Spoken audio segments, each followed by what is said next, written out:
Yeah, let me splash this up here.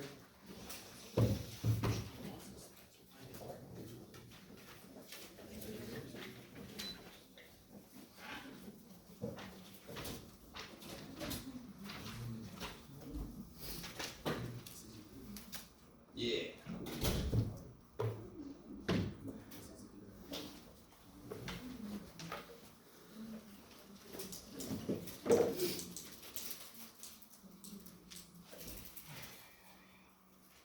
Can somebody remind me, how is the velocity related to position in terms of calculus? All right.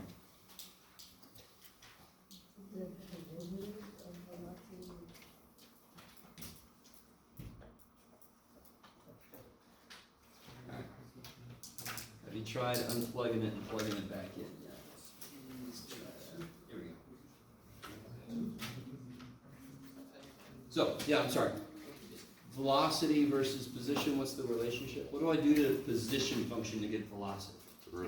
Derivative. I love it. Because velocity is the rate of change of position. How quickly your position is changing over time. This graph in this problem is a graph of velocity.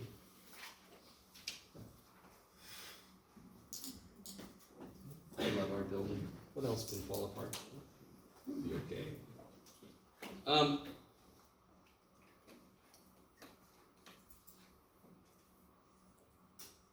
Here it comes. All right, now let's see if it'll do it.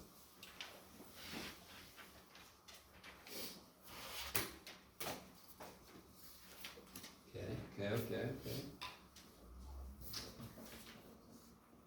Oh, look at that. Now it zooms. Okay. Now, so this is the velocity. So this is basically the graph of the derivative of slope. Because you guys just told me that velocity is the derivative of position. So this is a graph of the slope of the position function. Let me say this again. Every value this graph goes through is the slope of the position function at that point. Do you guys remember I gave you a function at a graph f prime? This is the reverse of that. They're giving us the derivative and we have to graph the original function. So here's a suggestion I have, because this problem doesn't say to do this, but let's just start at home. So let's say we start here. Then my car is at home. So I'm about to graph the position function for this. So am I going in a positive direction? Yes. Just looking ahead a little bit. What's true right here? Zero. Now be careful. Look at me. The slope of that graph is 0 there. That's the acceleration. I don't want that shit. Is the velocity changing here? Is the velocity positive here? Yes. Am I not still going away from my house then? Yes. In what kind of fashion? Is the velocity changing? Which means I'm going at a constant, so it should be a line there. So here is my velocity increasing. Yes. So as I go away from my house, I should be getting away from my house quicker and quicker and quicker. The minute I get to, let me make this a little less extreme. The minute I get here, what should it start to look like now? Like you just said, a straight line, not straight across, because if it's straight across, my velocity would be 0. Is my velocity 0? Is my velocity, no, it's positive, yes? It's just not changing. So I'm moving at a constant speed there, yes? Am I not still getting away from my house? So I should be getting away from my house at a constant speed. Now what starts to happen here? Am I going backwards yet? No. Do I need to be taller right now? Yes, I do, because am I going backwards yet? You guys can do this. Right there, is the velocity negative? No, because this is the velocity. It's positive, correct? But what am I doing? I am slowing down. I'm still getting further away, just not as quickly. What happens right here? I stop. Why do I stop? Because in this whole area, what's the velocity? 0. Okay, good. All right, that's as much as I'm going to do. I've given you the right way to look at this problem. Now you guys try it. And it's not a bad idea to put some paper down, trace it, and then do it on your paper, right? Instead of trying to do it like there's the graph and you're trying to draw it over here, it's better to draw it on top. Is that enough to get you going? Yes. So even when you slow down, you wouldn't graph it as like it decreasing? Like you're not going past 0. I thought when you go below 0, like below I'm plotting the position. So if I plot the position, this is me getting further away from my house, correct? When do I start to go back towards my house? When? When the velocity becomes negative. It doesn't do that till right there. The graph should be going up until you get to this point. That's when I turn around, correct? So here's what happened. I hit my gas and I'm speeding up, and then I kind of go to constant velocity, and then I go, oh shit, I forgot, so I slow down, and I come to the stop sign, and I'm sitting there for a while, and then I turn around, right? And then I start going back to my house, and then I think I don't even get back to my house. I get to here and I go, oh wait a minute, I've got that in my backpack. Anyway, I'm sorry. The problem could have been, describe this person's morning, but that's what that answer would have been. Okay. Now again, is this immediately obvious? No. Do you remember, again, graphing f prime? I gave you f and you had to graph f prime. Was that immediately obvious? Didn't you have to stay on yourself about how to do that? Do you remember doing that? Same thing here. You have to kind of keep reminding yourself, this graph is going down. But the velocity is positive all the way through here, correct? So I'm still going away from my house, just slower. When do I turn around? That's when I stop at the stop sign, and then I turn around, because now my velocity is negative, now I'm coming back. Okay, maybe. Yes. Could you go over 69? Which one, sorry? Number 69. The same section this dude? Yeah, so I'm pretty sure it gives you the acceleration. Yes. I found the velocity, and then I found the... Good, so this is just like a bonus question from the last test, I believe. Where I said, here's f double prime. So acceleration is the derivative of velocity. Is that cool? Because acceleration is how quickly your speed is changing. And speed is how quickly your position is changing. So isn't acceleration the second derivative of position? Okay, so we got to do it. All right. If I take, now let's do this one step. Can somebody please, which one is it? What is the antiderivative of this, which would be big ass A, but we actually call it B for velocity, yes? What's the antiderivative? Why is it not cosine? Because the derivative of cosine is negative sine, so it's negative cosine. Keep going. Minus sine, because the derivative of sine is cosine, so I don't need to change the sign, yes? Is everybody with me? I'm just doing the antiderivative. This could have been a problem on the quiz today. This year, not this whole thing. Plus c, good. Now, that's velocity, correct? How do I get to position? Do another antiderivative. What's the antiderivative of c? Cx. And then I have to have a plus d. Good. What if I had to do it 5 times? I'd have c, d, e, f. You just keep adding whatever constants you need. I guess, am I with me? Every single time you do an antiderivative, you must add a constant. Why? Because if there was a constant there and you took a derivative, it would disappear. So I have no idea if there was a constant there or not. I put plus c or whatever just to cover my ass in case there was. This is what tells me if there was. So you should end up with a function, this is not the answer, but you should end up with a function that looks like something like this, plus cx plus d. How do you figure out what these are? You plug this shit in. Then you can solve for those letters. So it's really the same as the quiz number 2, just with one extra step. You got 2 things you got to plug in instead of 1. You got 2 variables you got to figure out, C and D instead of just 1. So let's do this. Let's do, I won't do that problem for you, but let's do a problem like that. By the way, I love you guys so much. So part of what I want to do, I don't want to do your home problems for you because you need to do them so you get the practice. But if I'm ever going over a home problem, I'm like, I don't want to finish that and just say, hey, can you do one like that? And I'll say, yeah. All right. So let's say they gave me this. What you got, Jeff? I don't know, Jeff.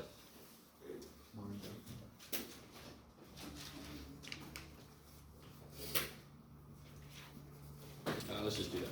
There. Acceleration is 3 cosine t minus t. Yes? Oh, yeah, sorry. Thank you.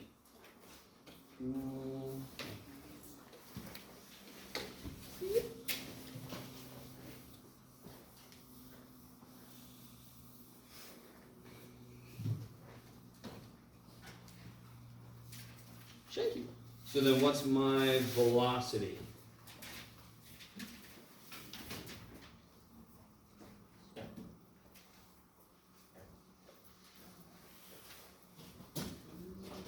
Yes, yes? Or negative sign? Oh, yeah. Because what's the derivative of sine? Cosine. No. What's the derivative of sine? Cosine. Guys, which trig functions have a negative derivative? Every trig function that has a co. Yes. Every trig function has a co, has a negative derivative. Is that cool? And again, that's why I made it easier. Tangent goes to secant squared, cotangent goes to negative cosecant squared. Right? So that's part of why it wasn't hard to memorize those. So was that a big V or a little V? That's a little v, yeah. Oh, okay. Yeah. It would be big ass A. That's the antiderivative of acceleration, but we have a name for it. We call it the velocity, yeah.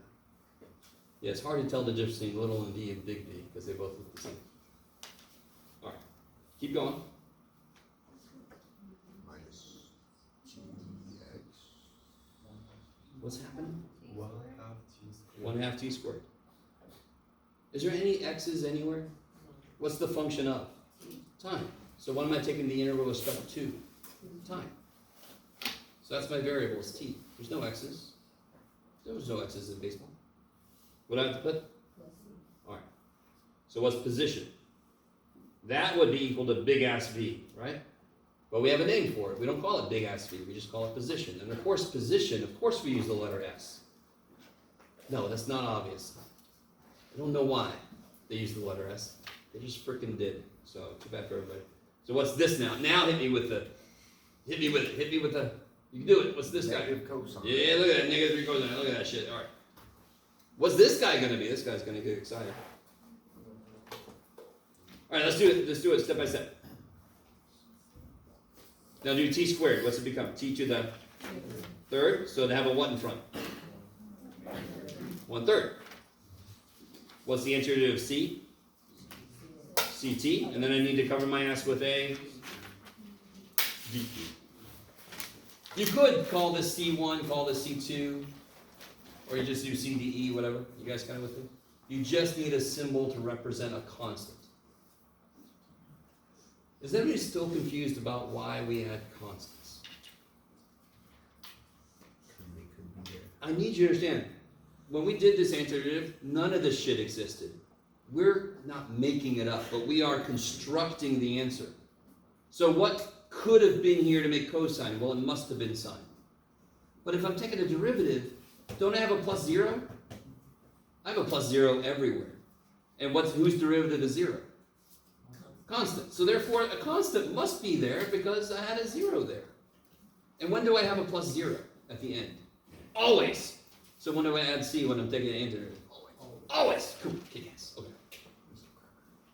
Crazy shit. So now, what if from the beginning I had said s of 0 is, who cares, Chef? 4, and s of, what wouldn't be too weird? Everything's weird, Jeff. It's okay. S of 2 is 0.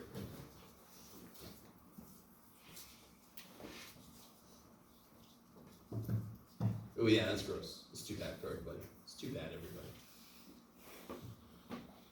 So how do I use this? Plug it in. So S of 0 is negative 3 cosine 0. What does all this become? When you plug a 0 in? 0. I know I didn't simplify this, but that's 1/6, right? So who cares? But t cubed is 0 if t is 0. What's this if t is 0? 0. And that's supposed to equal 4. Yes? S of 0, which is this, has to equal 4. What's cosine of 0?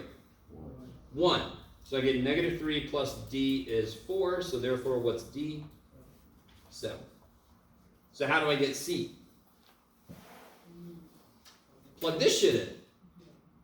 Right, which is kind of gross, but oh well. We'll just made a problem up out of nowhere. You guys see how this is going to get gross? When you plug a 2 in for cosine, what's cosine of 2? Does anyone know? Of course you don't. I don't know what cosine of 2 is. I could estimate it. You guys kind of with me? But the idea is, that's why they give me, why did they give me 2 pieces of information? Because how many things do I end up with? 2. So if I had to do 3 derivatives, they would have to give me 3 pieces of information. 3 antiderivatives. Because then I would get plus c plus d plus e. Yeah? So they have to give me as much information related to how many things I don't know. It's like solving a murder. If there's a lot of things you don't know, how much information do you have to collect? More and more and more, right? Whatever, Jeff. All right. Okay. Anything else before we get back into where we left off? Yeah, that might be a good idea to do the same thing. Let's see. You want to take a break? Yes. All right. So Destiny definitely wants to. I think Michael definitely wants to. All right. Let's take a break. Come back. I'll give you till 11:35. So 1:30. Wow. 11:35. If you want to come back to 1:30, you can. That's up to you.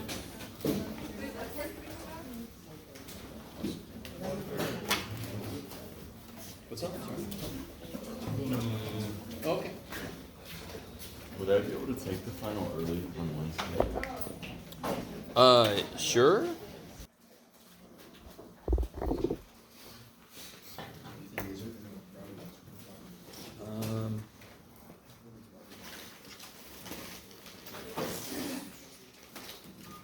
Can I get this handout, please?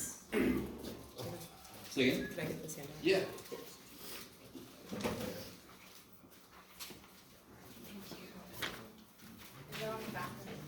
What's up? Sorry, on the back is this guy? Oh, No, that's from yesterday. But if you don't have it, you can have one.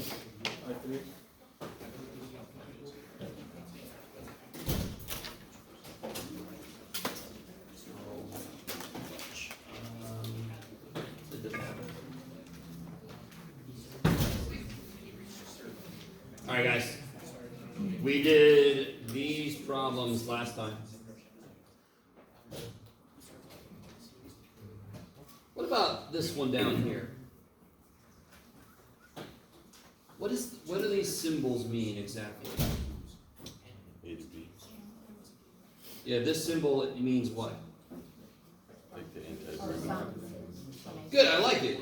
It's the sum of all the little rectangles, and there'll be an infinite number. So it's the infinite sum, right, of the rectangles. It also is antiderivative, correct? Now that we've officially made that connection with the help of the fundamental theorem of calculus, part 1 and 2. F talk 1, F talk 2. What does this mean?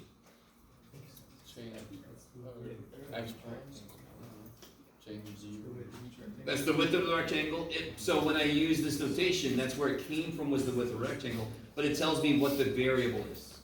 So I could have an integral dx, I could have an integral dy, I could have an integral dm, whatever the shit is. It just tells me what the variable is.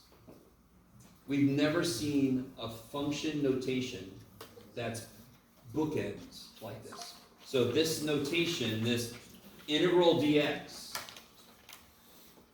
that is what the function looks like, and you throw shit into it. We've never seen notation that would be like one piece over here and one piece over there. But this thing and this thing go together to make an integral symbol. They're together, okay. Does anyone know what the first step is to do this problem? Take the antiderivative. Say again, sorry? Take the antiderivative. Antiderivative, I love it. And remind me, so can somebody tell me in complete words what this is really wanting me to do? Like somebody told me this means area. Take the The area under the curve. under this curve From 2 to 3. from 2 to 3, kick ass. That's what it's asking me for, right? Does knowing that help you do the problem? Not necessarily. But just remind yourself what this is actually doing. So what is the antiderivative of 3 to the x ln 3? Of course it's 3 to the x, right? Yeah. Because the derivative of 3 to the x would be 3 to the x ln 3. And I'm going to evaluate, so the symbol for the next step, how do I make the symbol for the next step? To tell me what to do here. I want to evaluate this between what 2 points? Between what 2 and 3? 2 and 3. So I want to evaluate this from 2 to 3. So like any math that we ever learn, there's one step is the symbols that we use, and the other step is understanding what the symbols represent. Right? So how do I do what this symbol wants me to do? What is it? How do I do it? Good, plug them in. So I'm going to plug a 3 in. Minus, plug a 2 in. I like. Why didn't I put a plus C? Because what would happen here if I had put a plus C, it would cancel. So we just don't put plus C because we know it's going to cancel. Okay, I like that. And then of course now it's easy as shit, yeah? What's 3 cubed? 27 minus. What's 3 squared? Okay. Just to remind you.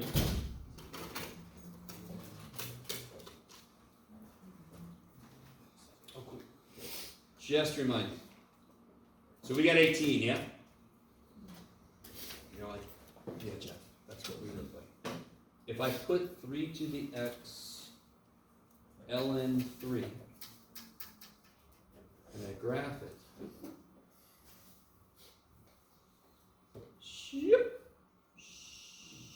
and I go second trace to calc,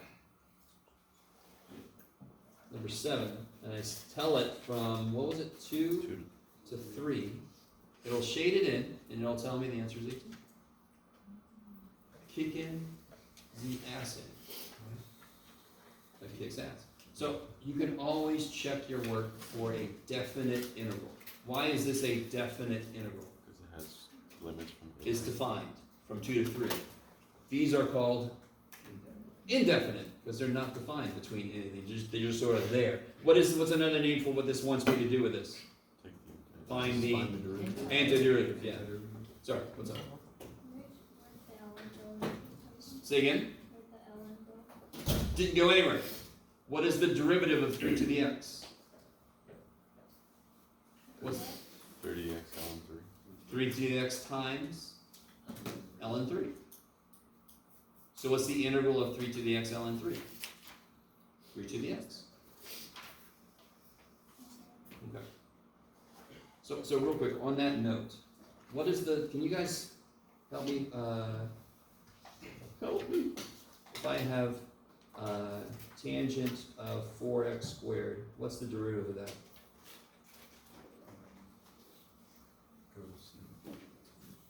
Secant squared, 4x squared, 4x. Oh, wait, 8x. Okay, right? Why didn't I put plus C? Because I'm doing a derivative. Okay, good. That's another thing students suddenly do. They start putting plus C's every day in work. Right? You're going to dream about the frickin' C. He's going to be chasing you and shit. Alright. So everybody with me? That wasn't that bad. You're all like, what? Yeah, this is old shit. So if I ask you, now, there's no need, do not freaking memorize that shit. There's no need. But based on what I just did, what is the integral of 8x secant squared 4x squared? What is that integral? No thought needed. What's the integral? Tangent 4x squared. Yeah. Plus E. Now, please, dear God, don't memorize this shit. But if I happen to know that the derivative of tangent is this. Well, what's the integral of this? Freaking tangent 4x squared. Yeah? So, what is the derivative of 4 to the x? 4 to the x ln 4 to the x ln 4. So, what is the integral of 4 to the x ln 4? 4 to the x. Plus c. Because does your derivative answer here change if I put plus 5? Does your answer here change? No. So that's why I must put a plus c, because there could have been any number here. So if they ask me to undo a derivative, if somebody says, I took a derivative of something and I got this, there could have been any number right there. That's why we put plus c, to cover our ass, because we don't have enough information to know if there was a number there. Maybe. Okay, I like it. So we can completely handle the integral of anything that we know where it comes from. And to be really honest, that's not much. So for example, you would have zero trouble integrating sine x, yes? Let's see if that's true. No. Negative cosine x. Plus c. But can anyone understand? Let me see if you guys are really cool with this. You cannot integrate that. You cannot do it. What would the answer have to have in it? It'd have to have negative cosine of stuff, right? Is that the answer? How do you know that's not the answer? Because what's the derivative of the inside? 2x. Does it have a 2x? No. No. Is that just the number that I'm missing? No. I'm screwed.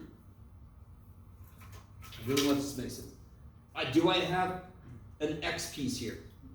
No. No. Do I need an x piece here? Yes. Yes. So we currently cannot do this integral. I don't have what I need. Wouldn't this have a chain rule piece? Shouldn't there be some kind of x out here? So let me show you one I can do.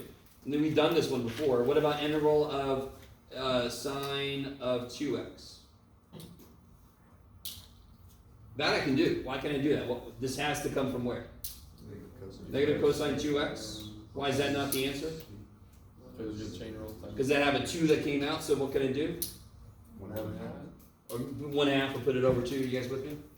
So if I can adjust numbers, easy, because numbers can go in and out of an infinite sum. I can take them in, I can put them out, I can do all that shit. I cannot do shit if I'm missing an x piece. I'm screwed. So if I look back at this problem I did a second ago, if I add one little piece to it,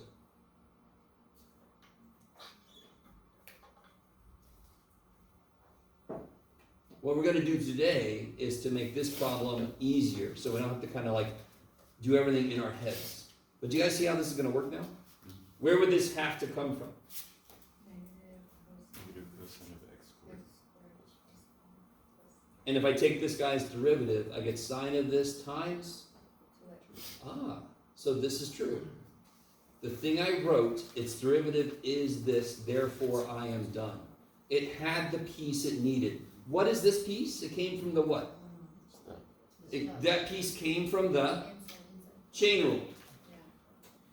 I like it. So, here's how we're going to... Can I always do that what we just did? No. The minute the functions get worse, it's really hard to go, I need it, oh shit, no.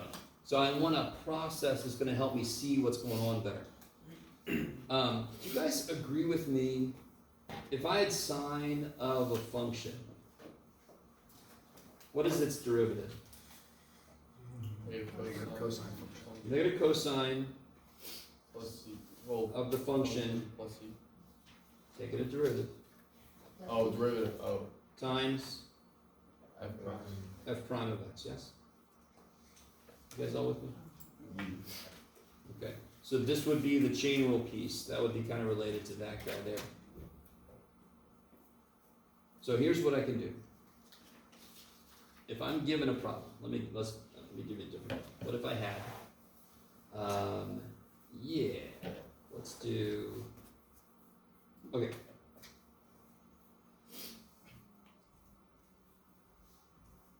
If I gave you that problem, and currently you might be like, oh shit, okay.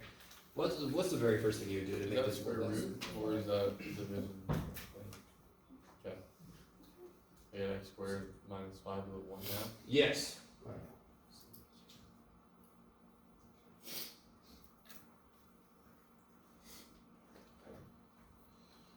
Now here's what's really kind of cool. Do you all agree with me that this is the derivative of this? Yeah. Do you all agree with me that the integral of this must have x squared minus 5 to a power? It must come from that, correct? That's the inside shit, yes? So if it was x squared minus 5 to the 3/2, its derivative would have this in it, yes? All right. If I replace this, so here's the power of this thing. This is insane. This is such an awesome little trick, not trick, but a tool. If I you can all identify the inside function. If I let u equal the inside function.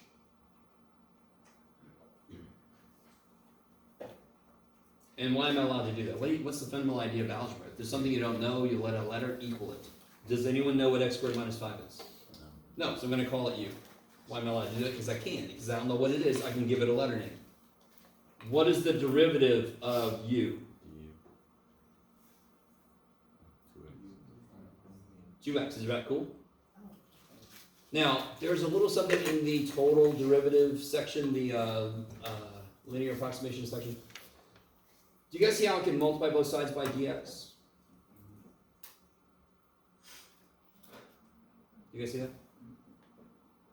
Let me stop for a minute. Is that cool? Can't I just multiply the dx up? You guys see that? Alright. I love you guys. You guys are at the point where you're like playing poker with this guy. I don't want him to read my emotions. Okay. No idea if you guys do. So if I let u equal that, then du equals 2x dx. Do you see 2x dx in the integral? Yes. What could I replace 2x dx with then? What did I just figure out it is? I could replace it with du. So this is du. Do you guys see that? Let me zoom out a bit. Now listen, give it a moment. This really kicks ass because if I do this, the integral I have left to do should be so much easier to look at. Does everybody see that? I identify what the inside function is. I let u equal it, I take its derivative. We're going to start to skip this middle step. We're just going to go straight to du equals stuff dx. Do I see 2x dx? Yeah, I can replace it with du. What can I replace x squared minus 5 with? Me? Oh, you. Oh, us. Okay. Grammar starts to get weird when you start doing u-sub. U is this. How do I integrate u to the 1/2 du? Antiderivative of u to the 1/2. U to the 3/2, I love it, times 2/3. Yes, plus? No. We just did the antiderivative of u to the 1/2, so plus c. This symbol, what is it asking me to do? The antiderivative, yes? An indefinite integral is just the antiderivative. A definite integral is antiderivative with an extra step, plug shit in. So now we know the integral, which came from finding areas, is equal to the antiderivative, which is not at first obvious, but we proved it. Did the problem start with u?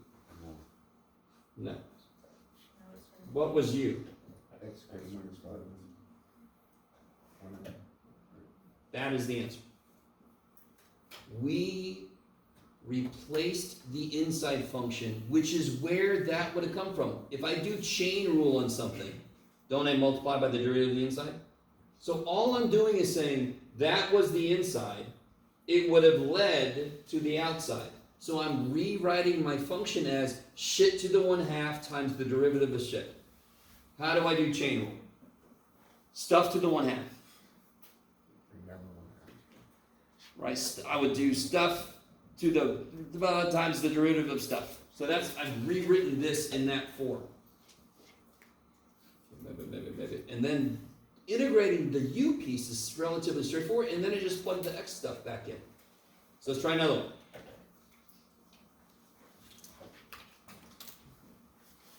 Let's try one where I have to adjust things a little bit. Yeah.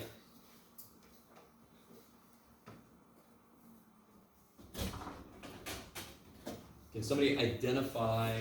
Well, first off, can you guys see why I cannot integrate this?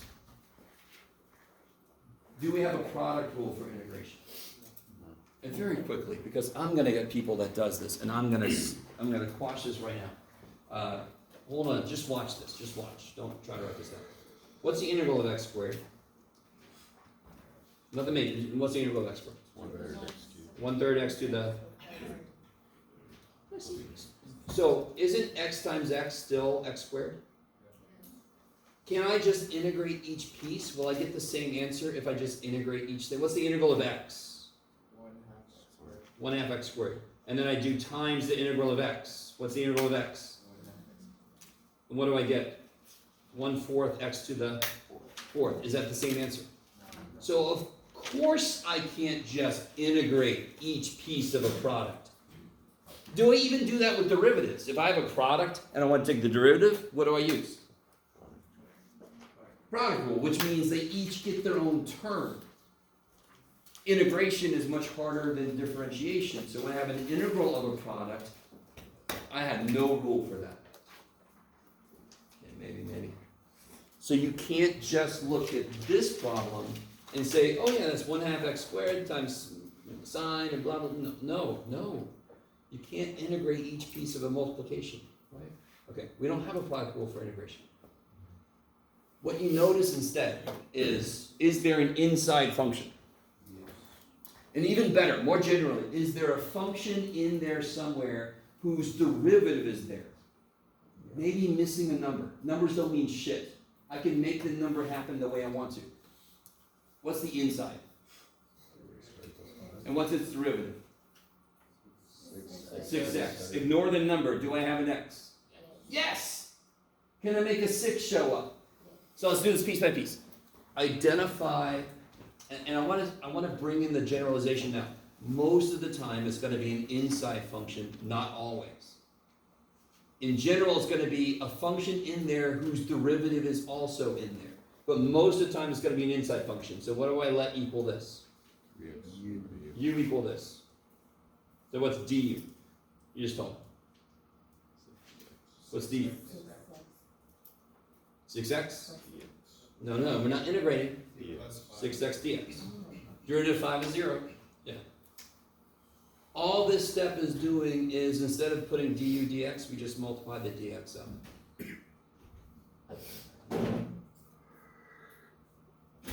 Thank you. All right, how are we doing so far? Do you see 6x dx? Yeah. Do you? We get to do. I don't see it. It's missing the 6. Yeah. So watch this. This is so cool. You don't need to have seen this movie, but how many guys have seen Indiana Jones and the Raiders of the Lost Ark? Yeah. Okay. Didn't he at one point, he did not balance his equations correctly. He had some sand at the very beginning of the movie, golden statue. And he did that, right? So the whole idea was there, whatever I take away, I better add it, so overall I did nothing. Did he balance his equation right? Obviously not, because the boulder came down, he's running. Gloves in the museum, hatch. All right. So if I need a 6 here, and this might, I don't know if this is going to seem like magic, but what is 1/6 times 6? And what am I allowed to multiply by 1? Any damn thing. Does it change it? No. So I can multiply any damn thing in the whole universe by anything that means 1, and I didn't change it at all. So I'm going to multiply this by 1/6 times 6. That's what I just did. 1/6 times 6 is 1. So if I add this piece, if I put 1/6 and 6, did I actually just change the problem? No, it's the same problem. It just, what did I do though? How did I help us then if I didn't change it? I made the inside look different. What can I find now? I can find du. So the whole point of u-substitution is, let u equal one piece of it. The derivative of that is related to what else is in there. Adjust the numbers if you need to. Why do you want a 6 in the front? Because that's what this needs. Hold on. Really quick. Side note. If somebody did the derivative of this, and they got this, damn it, Jeff, I actually did it right. Shit. It's hard for me. All right. Somebody wanted the derivative of this, and they wrote this down. What would you tell them?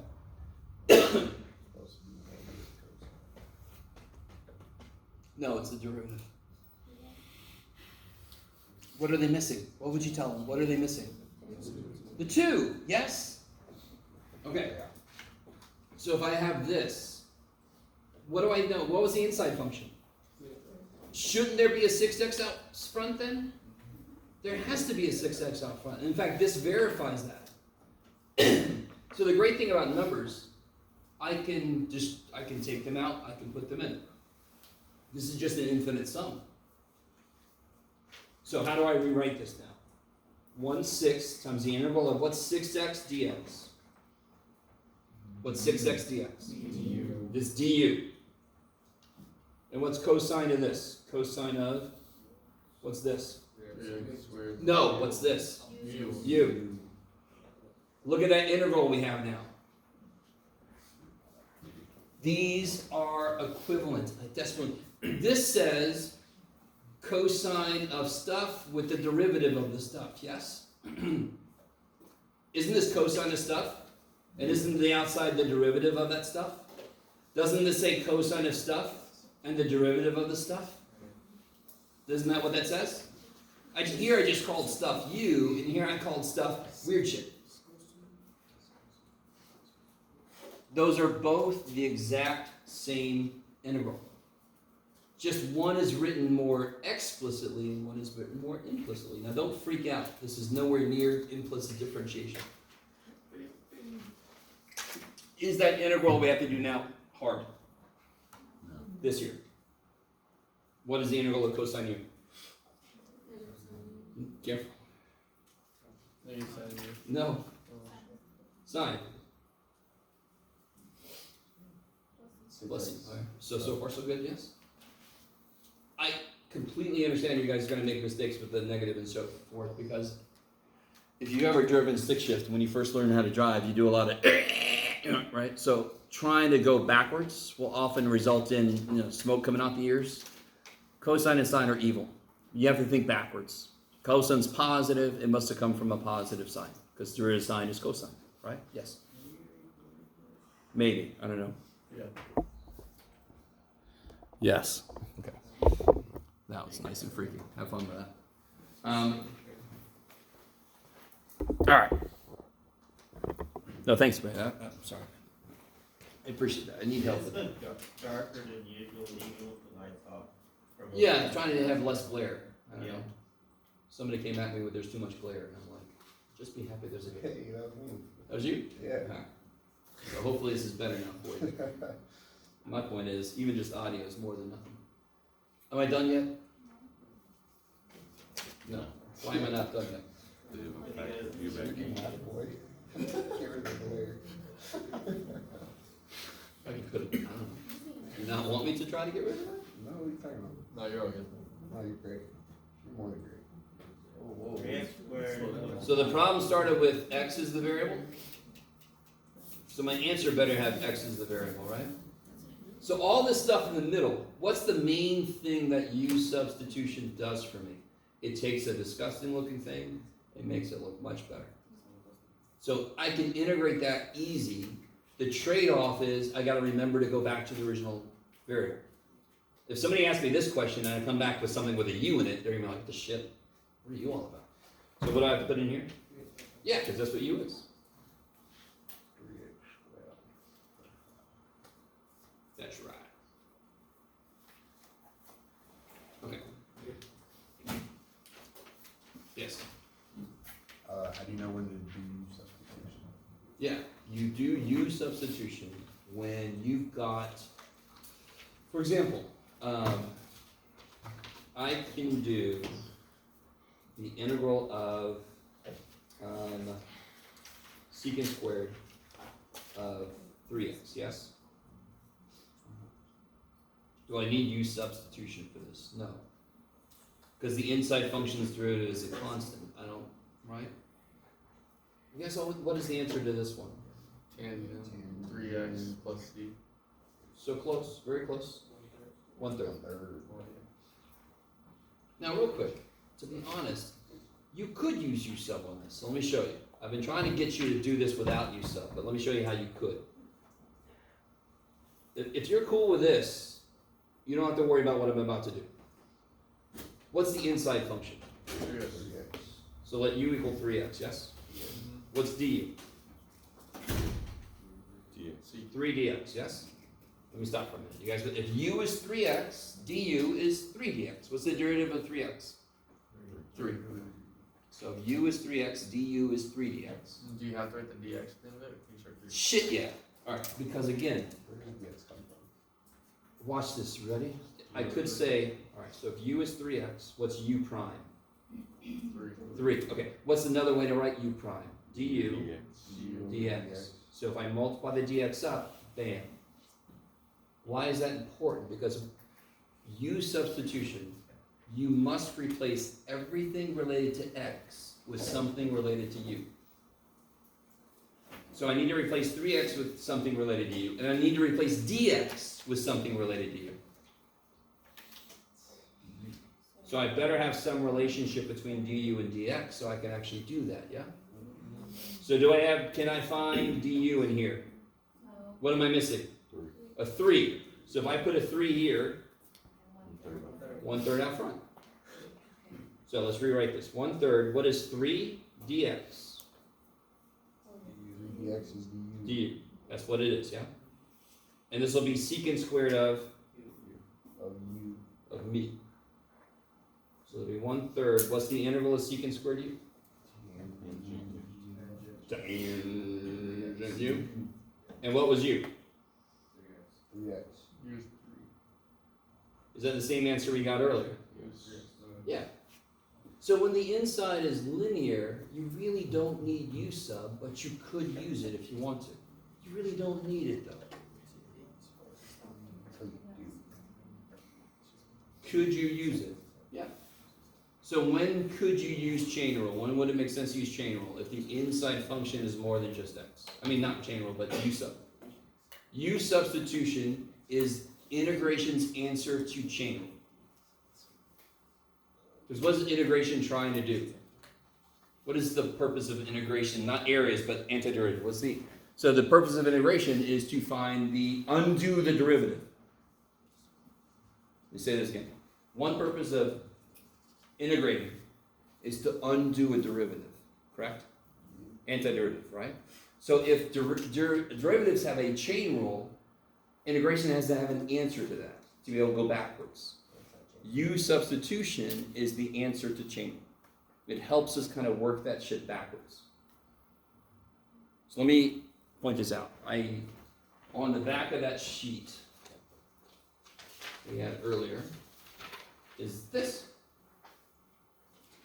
Integration's answer to chain. And more, yeah, that's great.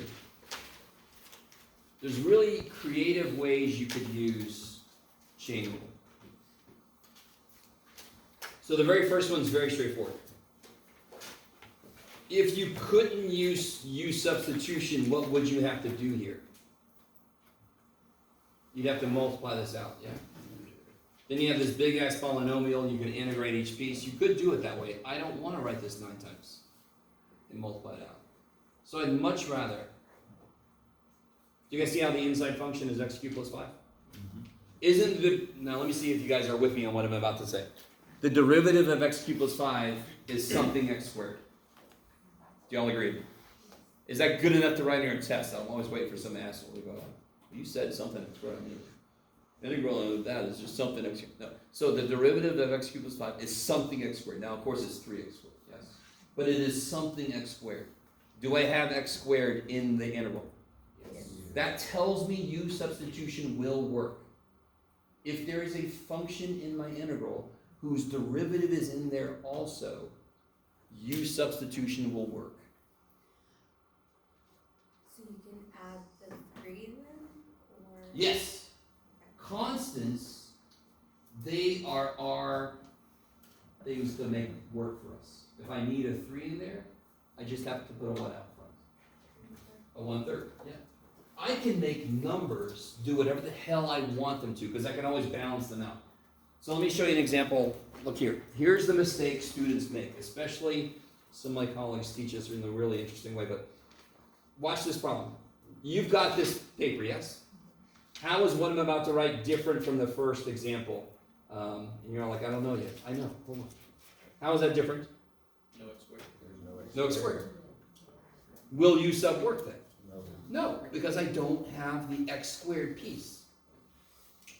So if I try to use u sub, u is x cubed plus 5, what's du? 3x squared, dx, yes, yes. And do I have 3x squared here? No. So a mistake. Now, real quick, don't even write this shit down. This is a mistake. And let me see if you guys can figure out. So let me just put a 1 over 3x squared. This is wrong. Let me put a 1 over 3x squared out front. This is not correct. And then I can put a 3x squared there. This is so wrong. Sorry. I know somebody is going to be like, well, you wrote that shit down. Does anyone see why this is wrong? Oh, wait, It's not an R. What is the integral c as a variable? X. X. So I cannot pull an x out and put it in. I cannot do that. I can only do that with numbers, because according to the integral, numbers are constants. And well, numbers are constants. You guys kind of with me? If I am missing a functional piece, I am screwed. Maybe that's a problem that Math 280 can do. So there will be many problems we can't do yet, but the first thing you learn in Math 280 is some extra stuff you can do. Other processes you can use. Okay. So this problem, if I gave it to you right now, this would be so evil, because the only way you guys could do this problem is to multiply the shit out. So if I gave you this problem, please come up and kick me. Something has happened to me. Okay. I don't mean to be that evil. I mean to be evil, not that evil. So here, I have the functional piece I need, x squared. All I'm missing is a number, so I can make that work. I can balance that. Yes? Yes. X squared, right? You need an X squared in order to. Yes. I need this functional piece. What do I really need though? 3x squared. If I'm missing a number, that doesn't bother me at all. Because I could pull numbers out of this, right? Can I factor out from an infinite sum? I can factor out any number that's in everything. I can factor that out. I can multiply through. Yes? So that's why I'm allowed to put a 1/3 here and a 3 there. Because I could just multiply through the whole sum by that thing. Yes? So the way to figure it out is that you need the number that's touching the dx. Yeah, I need to be able to put together what du is. So the minute I figure out what du is, I need to be able to find this in there. What does du need? 3x squared dx, yes? Yeah. In the original problem, do I have 3x squared dx? No, I have x squared dx. What am I missing? 3. 3, so then I can make a 3 now. Oh. Now, what is this? What have I identified it as? That's du. So again, the point of u substitution is to take an integral with x's in it and make it into an integral with u's in it. And the integral with u's in it should be an easier integral. Yeah. So, in the case where the u isn't the inside function, we just have to find it by looking at the derivative. So Beautiful. I love it. So almost like 90% of the time, u is going to be an inside function. 10% of the time, it's not going to be inside. It's just going to be the function that has its derivative in there also. I don't know if this doesn't make sense at the moment because you haven't done any of these problems yet. You said the derivative of the function is in the function? Yes. For u sub to work, there's got to be a function in your integral, and its derivative must also be in the integral.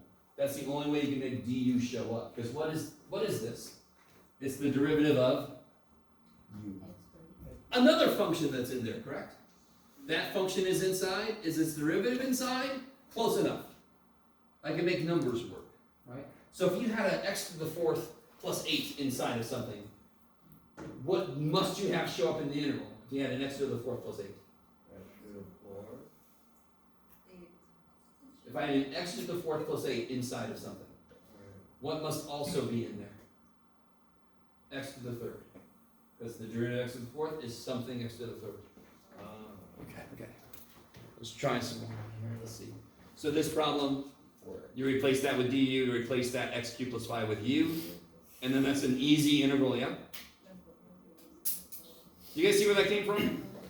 What's the integral of u to the 9th? U to the 10th? Over 10. Times 3 is u to the 10th over 30. Did you start with u's? No, so you better not end with u's. Replace u with what it was. Yeah? Okay.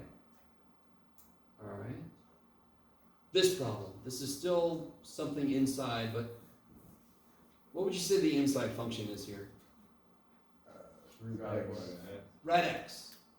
That looks exceptionally funky, yes? We don't have a quotient rule for integration, right? So that's a really good sign there's going to be some kind of a chain rule. Now, I know I wrote this as rad x, but isn't that x to the 1/2? And what's the derivative of x to the 1/2? Yeah, 1/2 x to the negative 1/2, dx. Get really used to du equals something dx. By the way, real quick, do you remember delta y from algebra, delta y, delta x? Yeah. So y minus y1 equals m times x minus x1. Does that look familiar to anybody? If it doesn't, where the hell were you earlier this semester? Isn't this the change in y's equals some number times the change in x's? Isn't this the change in u equals some number times the change in x? Alright, that's all that shit is. That's all it is. Okay. Now, notice how I can rewrite this to look like that, yeah? Do I have this in here? Do I have this in here? I have the important part, right? What's the only thing I'm missing? So, do I have this in here? Yes, because I can make the 2 show up. Now, real quick, if I put a 2 down here, where it should be, yes? What do I put out front? Do I put a 1/2? No. Shit, no, because I need what I did to cancel. So that overall I did nothing. I did not change the problem, I changed how it looked. So then you can go from there. This will be cosine u. This is du. Okay. Yes? And to make sure we're still working backwards, right? Yeah, integral. So I'm thinking reverse differentiation. Yes. Okay. And that's why the integral of cosine is sine, yes? Okay. What's the derivative of cosine? Negative sine. Negative sine. What's the integral of cosine? Sine. Is that right? Wait, what happened to the negative? What happened to the what? Yes. So integration is backwards. What would have led to a cosine is sine, of course. When you take the derivative of sine, is it negative? Yeah. When you take the derivative of sine, you get a negative. No. What's the derivative of sine x? Cosine x. So when I integrate cosine, where did it come from? Sine. When I integrate sine, where did it come from? Negative cosine. Yes. So again, you guys understand the analogy? Derivatives, you're going forward. Integration is going into reverse. And if you're not used to manual, you're going to get some shit happening. So it's really weird to go backwards and forwards. Yeah. All right, let's, this one, this one's kind of neat because you see a lot of problems like this. Can you factor this bottom? If you can, show me. Numbers that multiply with 6 added with 2. So let me ask this again. Can you factor it? Yes, you can. Would it look like anything we want to touch? No. You could factor this. Dear God, you don't want to see what that looks like. So can you factor this? So I got nothing I could do before today. But what's the inside function? That. Do you see how x squared plus 2x plus 6 is like really, really freaking inside? Yeah. Is its derivative in here also? Well, what's the derivative of x squared plus 2x plus 6? 2x plus 2. Isn't that the top just missing a factor of? So of course I can put a factor of 2 as long as I put a 1/2 out front. You guys start to see how this kind of like flows. So if you're seeing an integral that you cannot do directly, your first level thing to try is u-sub. U-substitution. So u-sub. So let's try, this one I like a lot, but of course I do. I'm weird. The difference with these two, what's the difference with these two? Based from what we did here. What kind of integral is this? 0 to 1. What kind of integral is this? Definite. Okay. What's up? You alright? I'm lost. This is a lot of numbers at once. This is kind of. Don't look at the whole thing at once. That's insane. Never look at the whole thing at once. That is insane. So let's try. If you don't know where to start. So guys, would you all agree that there's been problems you've done in this class that have taken maybe more than a page? Mm-hmm. All right. If you gave it to somebody else and said, "Look at it," would they kind of go a little insane as they looked at all that shit? Was each step you took as hard as the entire thing looks? No. Okay. So let's do a separate example before I unleash you on these. So what if I had to do this? Let's see. I want to do a different problem than that. Let's see. How are you making this hard on yourself, Jeff? I don't know, Jeff. All right. Yeah.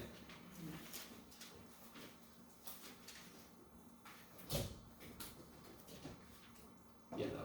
Okay. So, before today, if I gave you that problem, you would have tried to factor the bottom to see if something would cancel, yes? You would try to simplify the problem I gave you. That won't work. You can't factor the bottom, so before today, you could not do this problem. Quadratic formula. Sure, but what are you hoping would happen if you factor the bottom? You're hoping it will cancel with the top, correct? If you have to use quadratic formula, the answer ain't gonna be 3. So that wouldn't work. So don't do that shit. What is the inside function? Or even better, is there a function whose derivative looks like it could be in there? Yes, which function? Yeah. What is this guy's derivative? 2x minus 6. Minus 6. Yeah. Good, look at that. Coming in strong, I love it. Do you see this in there? Yes. No. Kind of. What am I missing? 2 A factor of 2. That don't mean shit to us, right? Numbers, they do what we want them to. So if I want a 2 there, yes? I better put a 1/2 at the same time. Just cancel it out. There we go. Real quick, obviously don't write this shit down, but if I said to add these two together, what would you do? Times the other side by 2. Yeah, multiply top and bottom by 2. Did you change the problem? No. Did you make it look different? Yes. Okay, that's the same shit we're doing here. Did I change the problem? No. Did I make it look different? Yeah. Same problem, but I'm able to do it now. Simplify. So I write 1/2. Now here's where things get interesting. Don't write the limits. What does this mean, by the way? What does this mean? The 1 and the 3? The area from 1 to 3. 1 to 3, what do you mean? The area from 1 to 3 on what axis? As what goes from 1 to 3? As the x goes from 1 to 3. What are we about to do? We're taking it from x to... What are we changing? What letter are we changing to? U. So, 1 to 3 is what that variable is doing. So when I write this du, what numbers do I need here? I need the numbers to tell me what u is doing. What is u doing? Grammar's awesome when you do u stuff. Let's just go with me for a second. We'll worry about the limits second, okay? But let's rewrite this. What is 2x minus 3 dx? What is 2x minus 3 dx? du. Oh, man. And what is x squared minus 6x plus 1? U.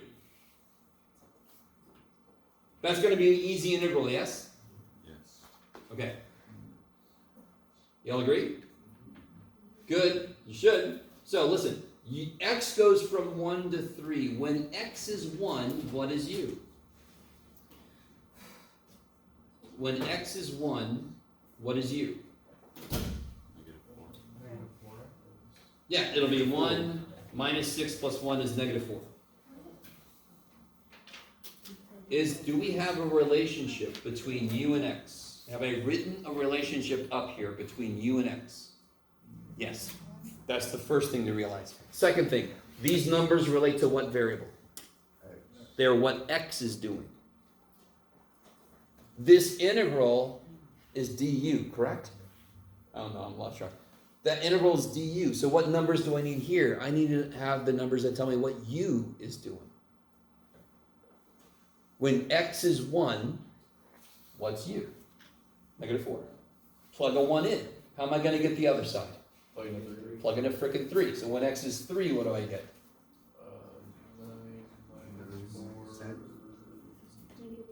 9 -8.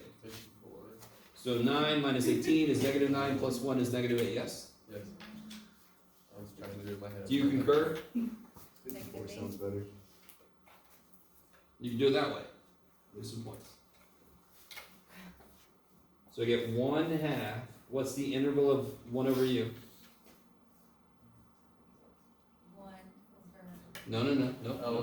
ln. Oh. Right? Ln. Integral of 1 over variable is natural log of that variable, yeah? Yes? Do you have to rewrite the integral the limits like a to b aren't the smaller number? No, good point. No, you're right. You don't have to. Yeah. So I like that you're worried that, do you see how this doesn't go from smallest to biggest? Intervals can actually go both ways. Be jealous. What is the integral of 1 over u? And then Let's see if you guys remember. There it is. And what's u going from to? -4. -8. All right. So this will be 1/2 ln of -8 absolute value is 8 minus 1/2 ln of 4. And then you can plug that shit in the calculator, right? The last step, if I would have given you this problem, we've done this before. Find the antiderivative, plug the limits in, take the difference. Yes, that's f of b, big S f of b minus big S f of a. That's f talk 2. Yes, is everybody with me? Yeah.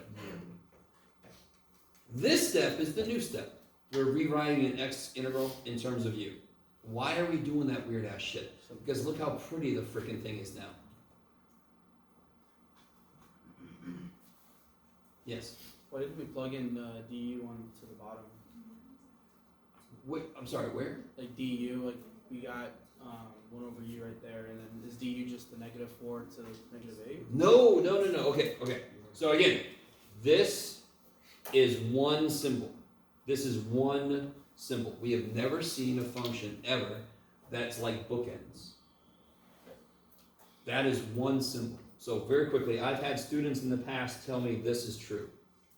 What would you tell a student if they showed you this? A classmate, I guess you would say, not your student. Yeah, well, I love you guys. Don't pick up a teacher. It's wrong. Go away from me. What would you say? What would you say? What did they do wrong? What's still there that shouldn't be there? Square root should not be there. Why should the square root not be there? It did its freaking job. It did what it was supposed to do, right? So if you have like 3 squared, is that 9 squared? Is that 81 squared? Do you ever end? Holy shit, you're like, I'm still working on problem number 1. No, the minute you do what it wants, it's gone. It's done. Are you guys with me? That's such a basic idea that it's kind of like, what are you talking about? But that's why the square root's not there, because it did its job. Why would it still be there? So, when you integrate, if that is one symbol, after you integrate, both of these things are gone. That's gone, because they did their job. What job was that? Make that become natural log. Antiderivative. Is that, I'm sorry, Brian, I need to make this a really important point, because that's one of the places where students mess up. And that's such a weird thing. That is a weird thing. We've never seen a function that's got like a piece here and a piece there. But just like every function, once it's done its job, that symbol is gone. So it's a really good question, I appreciate it, thank you. So the first step is the new stuff. Figure out what u is, see what du needs to be. This step is the same as it was before. Same as it ever was. Okay. And yes, I know, this is still relatively new to us, but. Alright. Can you talk about how you get D again? Oh. If I can identify u, I can't help but be able to get what du is.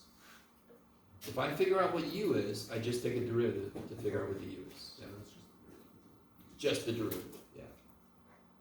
I like it. Alright, so let's take a look at the ones here.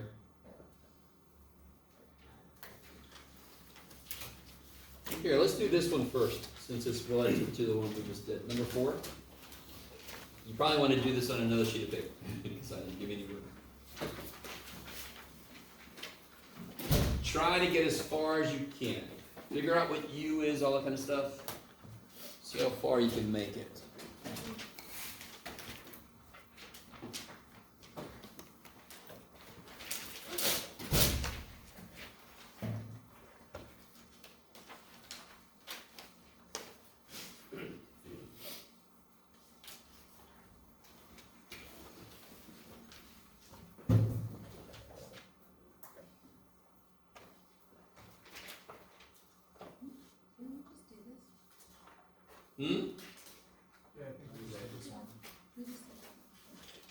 We didn't do that one, no. Oh, it was +1. Oh yeah, it's just a coincidence.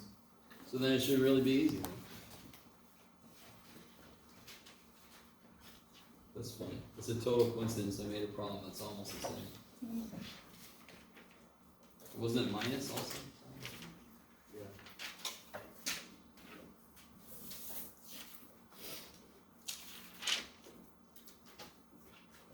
So that's the first step here, right?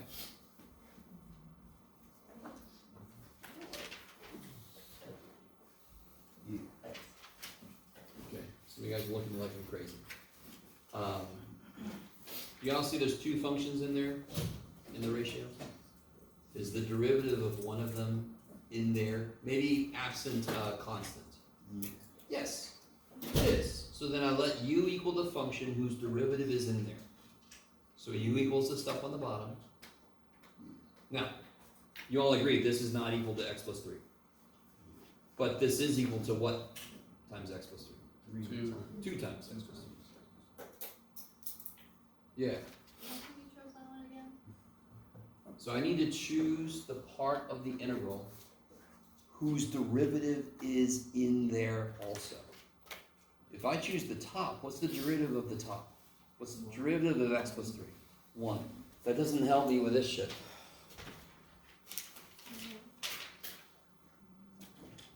So you guys see, if I see something that's got a higher power on it, I'm going to use that to be u, because when I take the derivative, the power goes down. So it might match the other stuff that's there.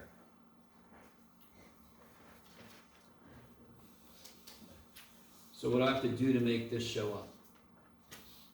Put 2 in there. Yeah, multiply the inside by 2, so it better 1.5. 1/2. I like it. Keep going.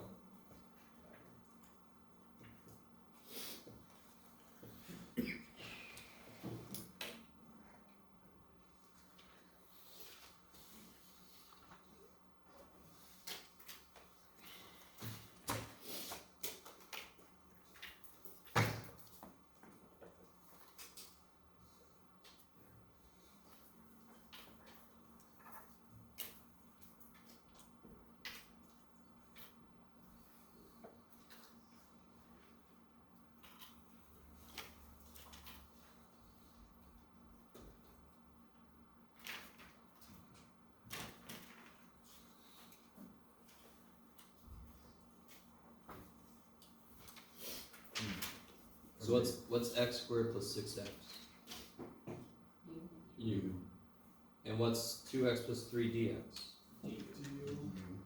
Du. 3 plus 6.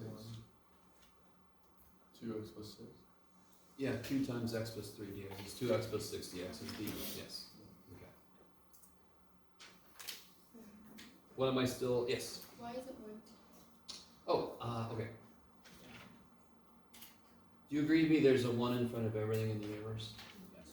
So isn't there a 1 like in front of the 2? Okay. So if I take all this stuff and I replace it with a du, now you could put the du on top, but that just looks a little weird. Yeah.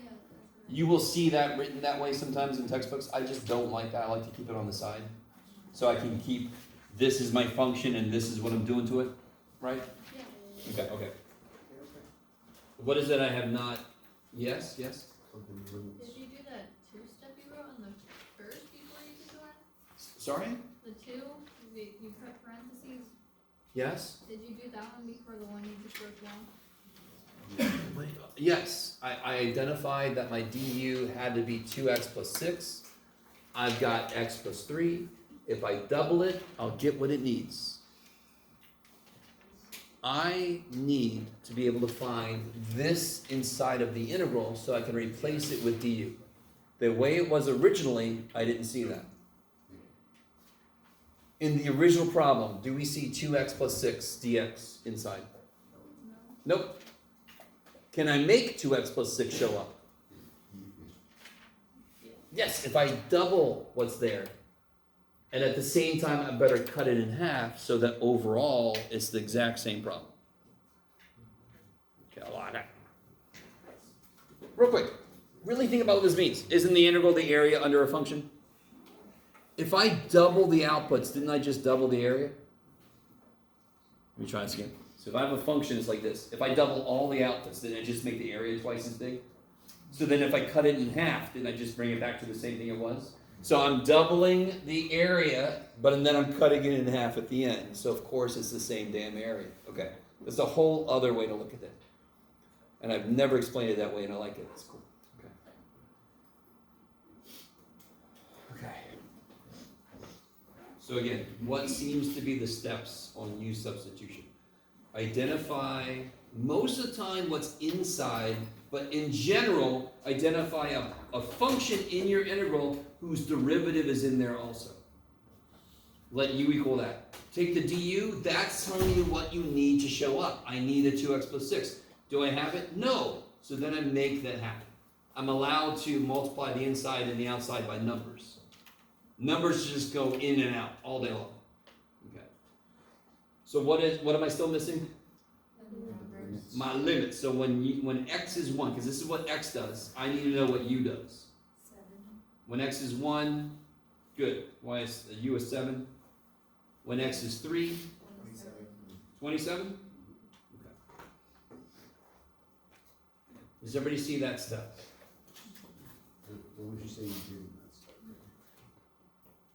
I realize that 1 and 3 are values for x. So this integral, these numbers are values for x. When I write du here, what do I need here now? I need values for u. So thankfully, I set up a relationship between u and x, so I can figure out, given any x, what's u?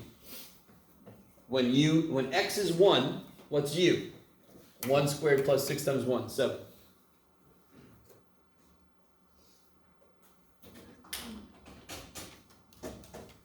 Okay. Do you all agree that if I graph this and I graph this, they'll look very different? If I graph 1 over u, that looks like this, that looks like this. If I graph this thing, that's going to have some horizontal asymptotes. It's going to be, you guys kind of with me? So, did I show you where the area of the circle comes from? Why it's pi r squared? I thought I did. Yeah, remember when I cut out and then you open it up? That is effectively what we're doing here computationally. We are taking an area and we are reorganizing it. So this is from 1 to 3, right? It's this thing, 1 to 3, yes? If I smoosh it, isn't it going to go bleh? Can you guys imagine that? It's going from 1 to 3, and if I smoosh it, now it's going to go from 7 to 20. It's smooshed. So now it's going from 7 to 27. Are you guys at all with me? All right. So that function goes from 1 to 3, and maybe it looks like that. And if I smoosh this, now it's going to go from 7 to 27, right? Still the same area, just a different shape. So that's the geometric idea behind what I'm doing here. These graphs look very different, but the area of this one is equal to the area of that one. The same way that the area of the rectangle I made was equal to the area of the circle because I smooshed it and made it into a rectangle. Okay, I just like to say smoosh.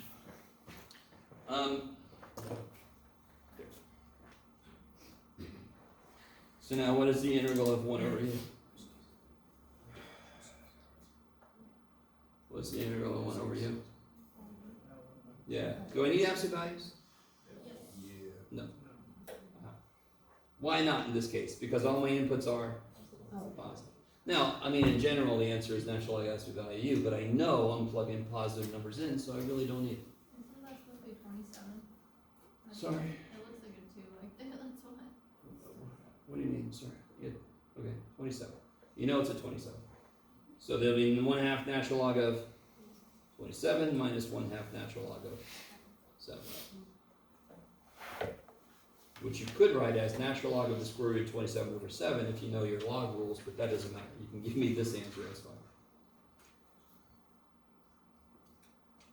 Yes? Never approximate, always give that exact answer. It depends. Like, in general, if it's a word problem, you get here and then you approximate. Because if I ask you how far away you live and you tell me the natural log of the square root of 27 over 7 miles away, you're like, you're an interesting person. Can you answer my question? So, but if it's just a problem that says do this, you really should give me the exact answer. Yeah. And then do you care if we combine them or? No, you can stop here. That's why I boxed it up. Some of you guys hopefully can see how I got from here to here. Yes? How do you notice subtract?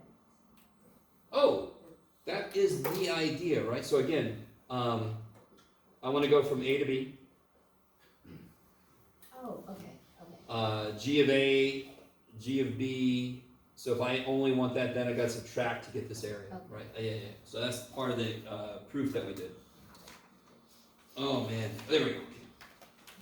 So coming back to the paper. Bless you.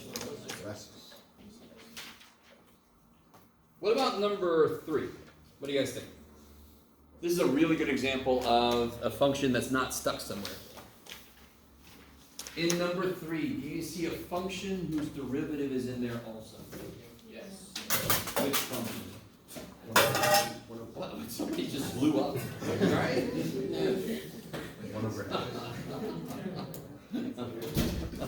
Man, somebody ripped open somebody else's bag of holes. So, yeah, tell me again, sorry. The 1 1 over x. What about the 1 over x? What about it? So is there a function whose derivative is in there also? Which function has a derivative in there? ln x. Because can you guys see that the parts of that integral are ln x and 1 over x? Those are the functions I've got in there. So is ln x stuck? No. It's not inside something, y'all agree? So this is what I meant earlier. 90% of the time, it's going to be the inside function. 10% of the time, it's just going to be a function whose derivative happens to be in there. Yeah? That's the more general idea of u sub. Can I let u equal a piece so that du is the other shift?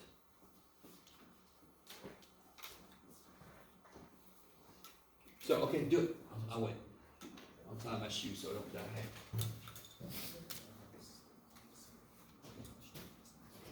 Yes. What's up?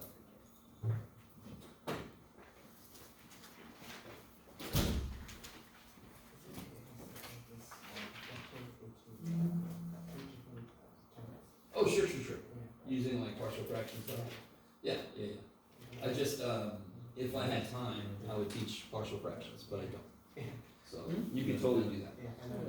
Do you use 1 over x dx? Yeah, you'll get the same place. Yeah. I like it.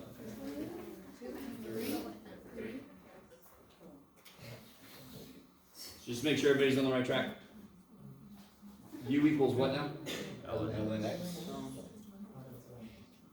What's du? 1 over x. So the nice thing here is, do I have to adjust anything? No. I'm not missing any constants, right? So how can I rewrite that integral? What's ln x? 1 over x. U. And what's 1 over x dx? Look at that shit. du. Isn't 1 over x dx du?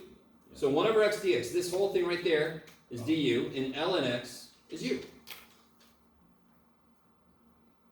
And what's the integral of u?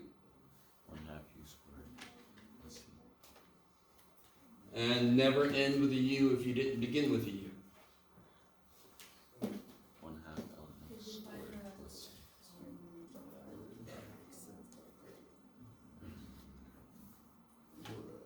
Yes? Where's the 1/2 come from? This one? Yeah. What's the integral of u? It'd be u squared divided by the new power. Right? Yeah. How do you take the integral? Yeah. For the rule of laws, can you bring the exponents with? Oh, no. Hell no. Okay. I appreciate this. So everybody got that? Yeah, I don't get this one. So where does it make sense? So there's a function in here whose derivative is also in here, right? The derivative of ln is 1 over x, yeah? So if I let u equal ln x, the derivative is 1 over x. Yes? Right. So let me write this again so I can really get it. So if you need to, you could rewrite this so it's a little more in your face. 1 over x times ln x. Does everybody see how those are the same thing? Yeah. So if u is ln x and du is 1 over x dx, yes? Okay, so that means that this and this together make what? du, because that's what we just said. Du is 1 over x times dx. So wherever I see a 1 over x times dx, I replace it with du. And what's ln x? U. I am, and that's why this is called u substitution. I'm just substituting functions of u in place of x, in the hopes that the integral will be easier. The next step, what happens to du? So again, the whole thing I said earlier about why this is not true. Do you agree that's not true? Yeah. Because when I do a square root and I do it, it should be gone. When I do an integral, the symbol that represents the integral should be gone. So the integral of u is u squared, and then u was. 1/2 u. Now, a really good question about, can I use properties of logs here? So what's the property of logarithms? Like, how can I rewrite this? 2 ln x. 2 ln x. So the property is, if the inside thing is to a power, I can bring that power down. Is that what I have going on here? Is it the inside thing being squared? No, it's the ln being squared. That 2 cannot come down. Do you guys see the difference? Wasn't it 1/2 u squared plus c? Oh yeah, 1/2, I'm sorry. Okay. But I'm so focused on this. Do you guys see the difference between these two? That is the rule for any log. If the inside is being raised to a power, I can bring the power down. That is not what's happening here, so I can't.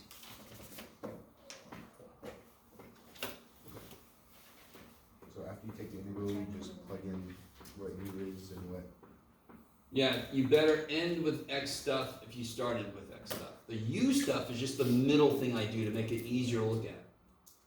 In fact, here, this is a good time to do this anyway. Do you guys remember how to do x cubed minus 8? How do you factor x cubed minus 8?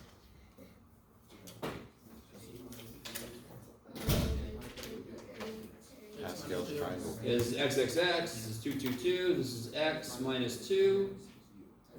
The other 2 x's, the other 2 2's, and the middle term is 2. Okay, right?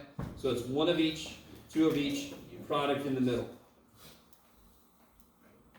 Okay, make it to a song if you want to. 1 of each, 2. I don't give a shit. High, low, well, bullshit. Okay. So look at this. You ready? You're not ready. Well, let me make this 140. Yeah.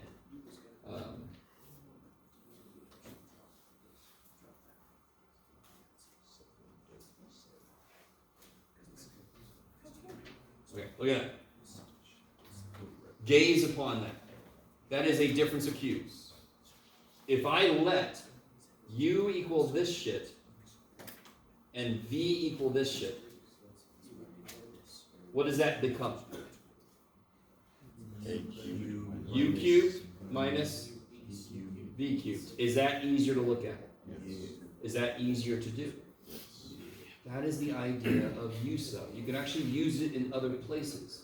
This is, the idea of this is buried under all this shit, but it's just something cubed minus something cubed. That's a difference of cubes. But there's too much shit going on. Let me replace shit with u and shit with v. Now I can do this. What's this? U minus v. U squared plus uv plus v squared. One of each, two of each, product in the middle. And then I could just take this and replace it wherever I see a u, and I can take this and replace it wherever I see a v. Do you guys see that? So calculus is not the only place where an idea like u-sub helps.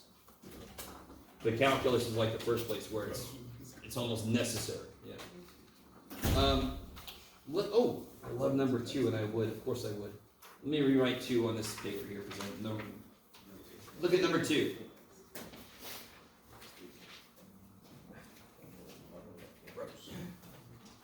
I'm going to rewrite it as the way we know it should be.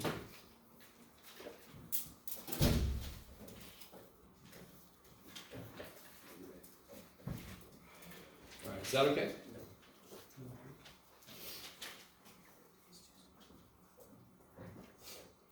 Before anybody gives me grief, that is a 7, of course. You can get that from context. And this is number 2. That's not 2 times. This is number 2.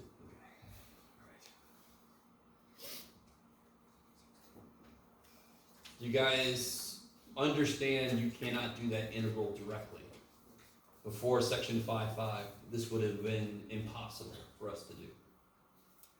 But now can you identify what I should try to let u equal? X to the 7th minus 4. And what's du? 5, 7, X. Careful, no. You're thinking backwards too much. You're just doing a derivative. 7/5. X to the 2/5. Almost done. Yes. Do you guys see that except for a number? Yes. Yeah, cool. Then that means u-sub will work. What am I missing here, of course? 5, 7. I'm missing 7/5, right? I am missing 7/5. If I put a 7/5, what makes this legal? 5 7. If I put 5 7s on the outside at the same time, because of course together that makes 1. I just multiply by 1. Of course I can multiply by 1 any damn time I want to.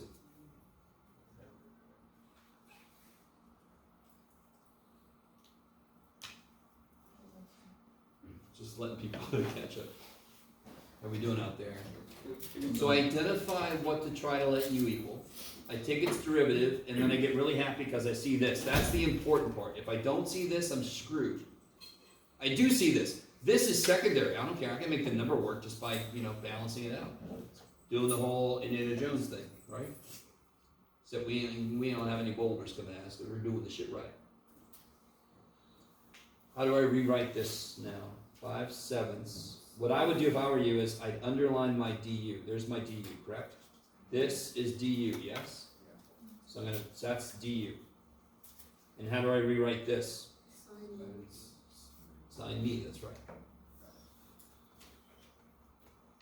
Is that integral hard?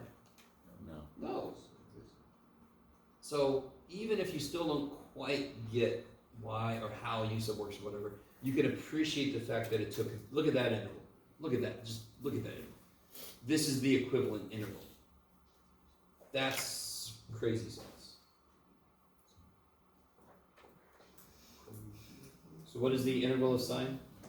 Negative cosine. Good. U. No more du. There it is. Do I stop there? And why do we not put du in that part? Sorry? Why don't we put du in that part? Because it's the anti-fragile. Shit, never mind, move on. It's fine. So Ryan, why is that not here anymore? Why is that symbol not here anymore? Why is this symbol not here anymore. Do you agree with me? It's not there anymore? Yeah. All right, why is it not there? Why did you not have an issue with that, but you had an issue with this? And I'm not singling you out, well, I sort of am, but other people have had the same question, right? Y'all understand why that's not there? Because they did it. We did it. Of course it's not there, because we did what it wanted. That is a part of that symbol. These two together make a full symbol. So when I integrate, these two are gone. Okay. Sort of like the thing about square root of 9 equals square root of 3. Why would you keep the square root? You did it. It shouldn't be there. Yeah. Okay. Sorry. What's the last thing I have to do? Those two things you really should do. Plug in U. You should really write the beginning like this, yes? Yes. Cosine of U. X7. X X to the 7th is minus 4. how do you check this? Take a derivative. Take a derivative.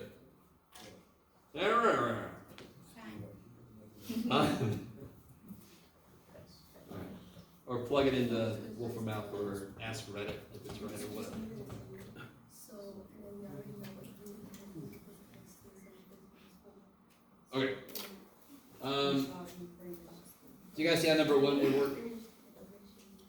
It's really obvious what U is, yes? U is cotangent, du would be... Now, this is interesting for one reason and one reason only, so let me look at this real quick.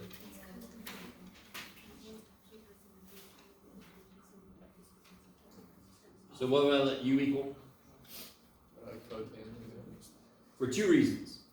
It's the inside function, and its derivative is in there. What is the derivative of cotangent? Negative cosecant. Negative cosecant, Jeff.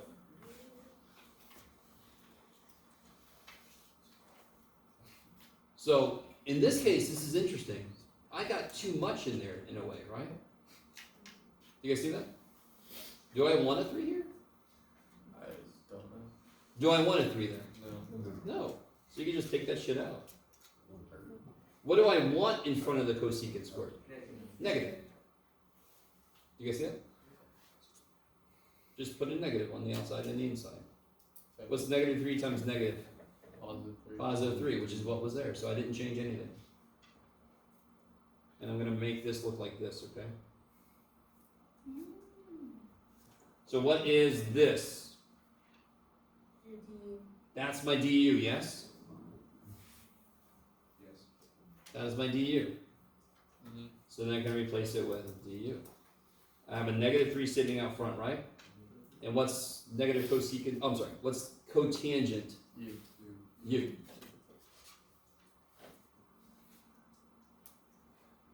Is that a different? Is that a difficult integral? No. What is the integral of u to the 1/2? When you say integral, you mean Integral. It's the same thing. Integral. Integral. Yeah. What do you get when you integrate that integral? What's the integral of u to the 1/2? What's the new power? So what goes in front? 1. Yeah. You find the new power and you divide by it, yeah? You good? 6. Negative 6. 3. 2. Yes. Okay. Plus C. So then this becomes negative 2. What was u? Cotangent X.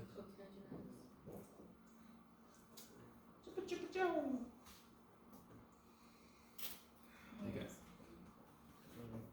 So we've just expanded what integrals we can handle. Okay. Yes. I think if you do 1/3, like you take out the negative, so you. Oh. All right. If I am missing what I need, I have to put it in the balance. We already got too much, so I just take it out of the way. Just take it out. Yeah. All right.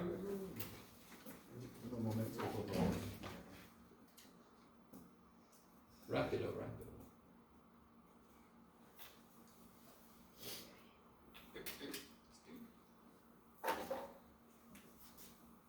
Can you explain the corner, the negative 2 cotangent x? Where? So here. Yeah, how'd you go from that to? So negative 3, and then the interval of u to 1/2 is 2/3 u to the 3/2. Yes. Oh, you just plug it in. And then the 3's cancel, so you get negative 2. U was cotangent x to the 3/2 power. Yeah. Okay. All right. So last idea for today. Maybe, yeah, we'll see. Let's see what happens. Okay. So we now really know how to do a decent number of problems where they give me a function and I want to know the area underneath that function, yes? Now notice this, nobody's complained about this. And of course I think it's because from the beginning I drew a picture. When I say underneath a function, what I really mean is from the function to what? Because I consider the x-axis to be the ground. So when I said under, I didn't mean forever, because then all the areas would be freaking infinite. So it goes from the function to the x-axis. So if I have a function underneath it, it's from the function to the x-axis, and that's why that area would be negative. Let me stop for a minute. Okay. Yes? Is this still 5 or are we going into? This is now 6-1. 6-1. Yeah, it's almost like this is a summer calculus class. So now I want to say, what if I don't have a nice even floor to go down to? What if I want to know the area between two functions? Difference of functions. Say again? Difference of areas of the function. Yeah, totally. Yeah. So, in general, what if I have a function coming in, f of x, coming in, and then I have g of x. So this is f of x, and then I have g of x coming in, and they do like that. So I want to know the area between the two, yes? Can you identify, first off, what would the integral f of x, and I'll say that, well, okay, what's the very first thing we need to identify? The limits. Limits, and what would they relate to physically on my picture of what looks like a sausage? Intersection. Yeah, so this is A, this is B. So some of your problems are going to first involve setting two functions equal to each other and then solving to figure out where they intersect. Good old algebra, right? So you got to figure out what A and B is. Every problem going to do that? No. Some functions are going to tell you. Some problems are going to tell you what to go from to. What does this represent? What does that represent? The area between what and what? A and B. Between f and what? Does it have anything about g of x in there? What did we just say earlier that the integral tells me the area between what and what? Or below f, which really means what? Between the f function and the x-axis. Thank you. So that would be all this shit here. Yes. That's that integral.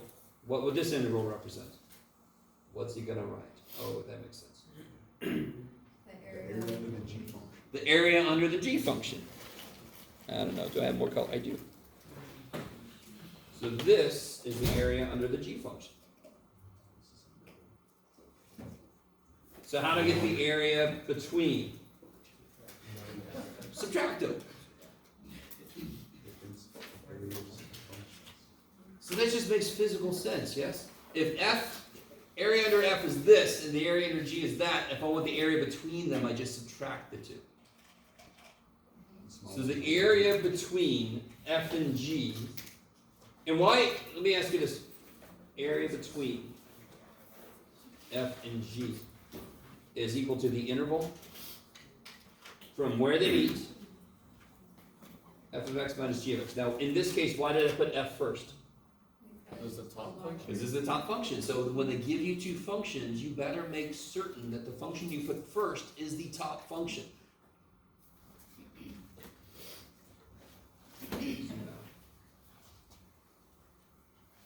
So this is kind of funny.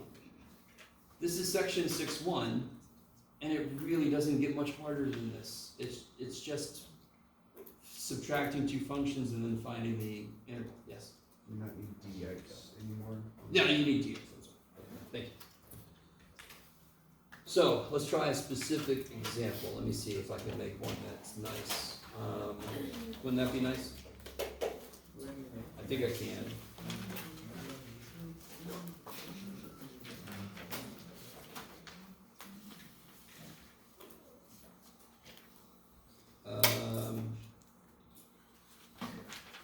Sure, I'll make it nice and simple for myself.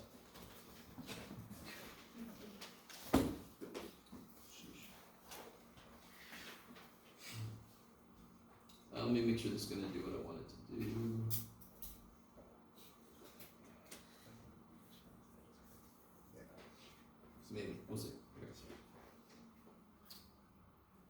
So I want to know the area between those two functions. Can somebody tell me, there could be a few different things that you do first. Can somebody tell me what's one good thing to do first? Oh, yeah, okay, graph. Sort of give a rough sketch. Anyone tell me anything about the two functions? They actually share, this is where the graph is going to be kind of funny. What's F doing? Going down. Going down. Can you tell me its x-intercepts? 0. And? 0 and 4. 0 and 4. So it's opening down.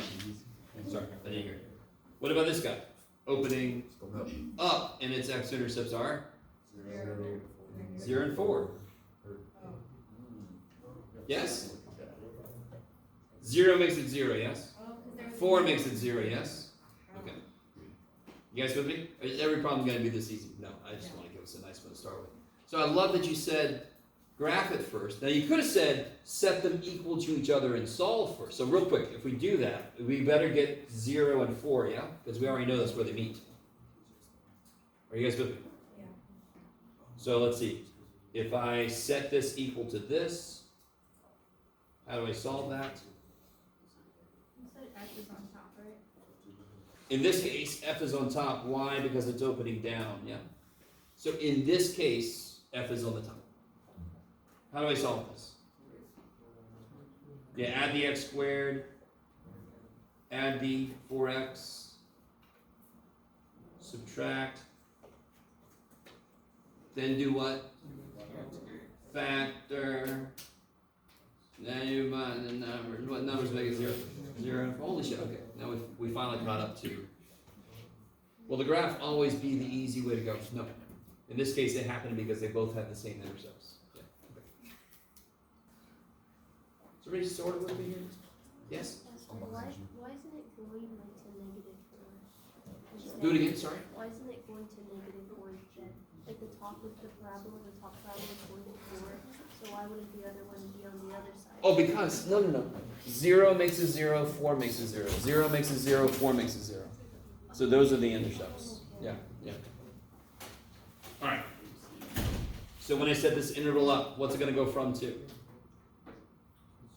0 to 4. What do I put first?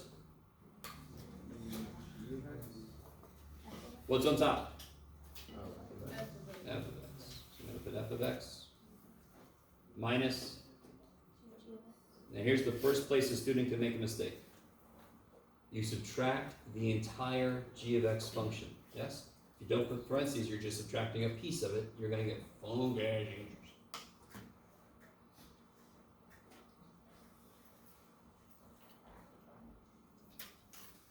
And now you just have to, what do you do when you put stuff together?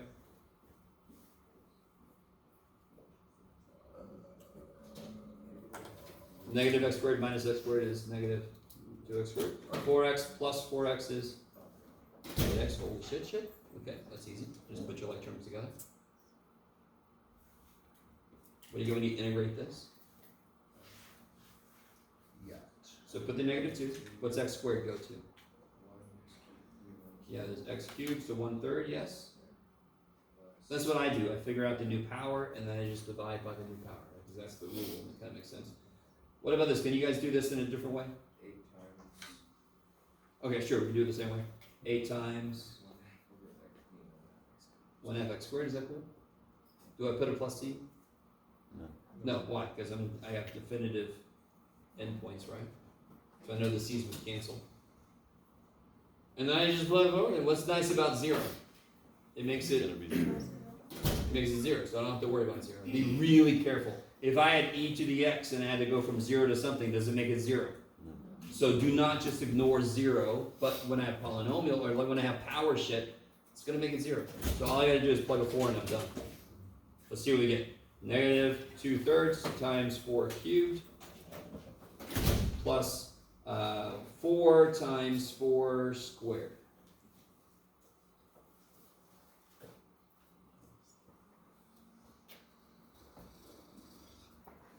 Now, you guys can play and count. Just I want to show those of you who might be interested in this, I want to show you something kind of cool. Do y'all agree with me that's another way to write that? 4 times 4 squared? Yes? What's no magic shit. 4 times 4 squared is 4 cubed. Nothing magic. Don't I have a whole 4 cubed minus 2/3 of a 4 cubed? Do you guys see that? Let me see this again. Don't I have a whole 4 cubed minus 2/3 of a 4 cubed? So how much of a 4 cubed do I have left?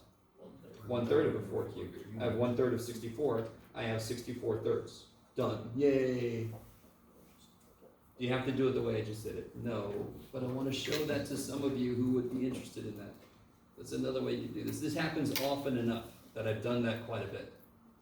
Or just plug all that shit in the calculator and you're going to end up with, what is it, Jeff? 21.33333. Okay.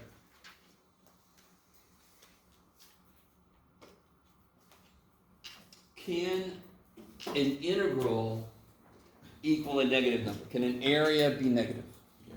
For because we all understand it's not a physical area. It could represent profit, so negative means I'm losing money. Can an answer to this kind of question ever be negative? No, because this is a physical area now. I want to know the area between those two functions. That is a physical area. This cannot be negative. That's why you have to make certain that the top function is the one that goes first. Even if it's below the Whichever one is on top goes first. Yeah. Because you could have a situation where both functions are underneath, but you definitely have a function that is on top. So it would go first, and then you're guaranteed the answer is positive. Okay. So that's section 6.1. See if I can push it a little bit.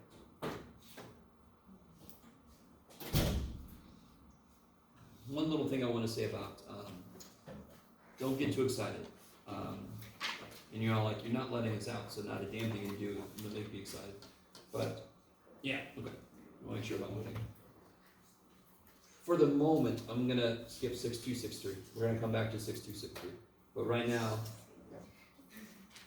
6.1. Do you all agree 6.1? Relatively not that bad? There's going to be some problems that kind of make things a little freaky, but basically it's top minus bottom, integrate that shit. That's basically what that is.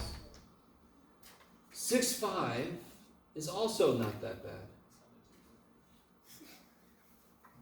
So let me ask you this. What if I had something nice like this? Let's say this is 8. Let me make this. This is 8, and let's say this is 4. Do you all agree with me that the function outputs are constantly changing? Yes. Yeah. The question I want to ask is, what is the average height of this function? 2? Yeah, a good guess would be 2.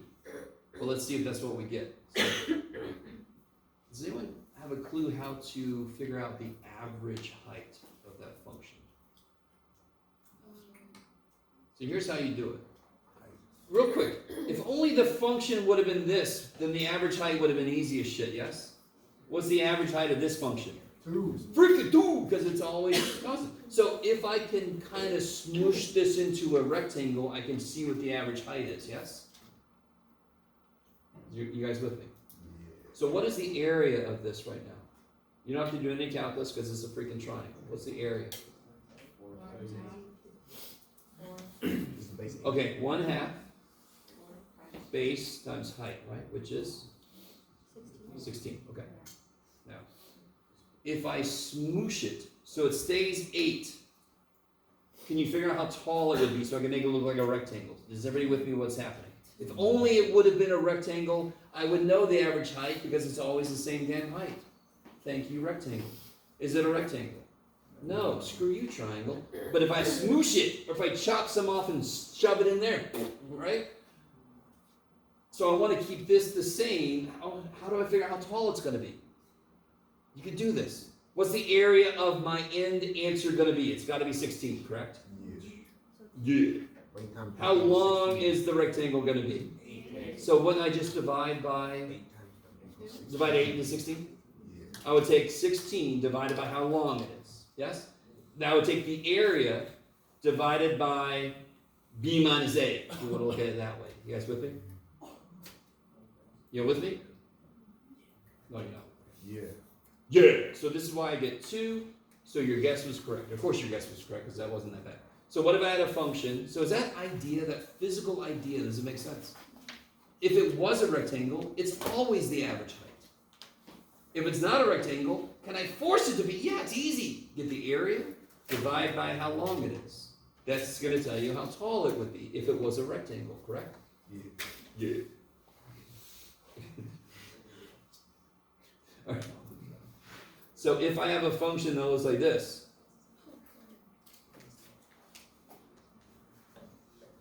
how do I get the area? Don't I need area divided by how long it is, yes? That would be F average. How do I get the area?